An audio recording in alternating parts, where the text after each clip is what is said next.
Marami ang napasaya si Nanay Lorna sa pagpunta niya sa Maynila except na lang talaga sa mga mangilan-ilan na bashers niya. Isa lang ibig sabihin nun, mga inggit sa kanya, at may mga nagsasabi pa na sikat na siya. Ang lambing ni Ma'am Nida sa naturang matanda, akalain mo binigyan ito ng bulaklak bilang pasasalamat niya dahil nakapunta nga daw si Nanay Lorna sa Maynila. At ganun din sa nanay ni Sir Paul, Pugong Biyahero, binigyan din ito ng sunglass. Masaya sila noong kasama nila si Nanay Lorna at nahawa pa sila sa pagsasayaw nito. Pansin naman natin ngayon lang napapasayaw sina Tito Herns, Ma'am Nida at maging ang nanay nga ni Sir Paul nahawa din.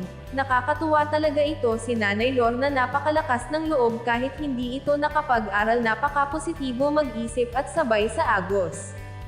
Tularan ka sana ng mga kapwa mo katutubo Nanay Lorna. Huwag mahiyain. Maging positibo at palaban sa buhay. Saludo talaga ako sa kabaitan ng pamilya ni Sir Paul, Pugong Biyahero. Paano ba maging katulad nyo?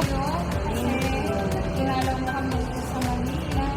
Ito ay para talaga.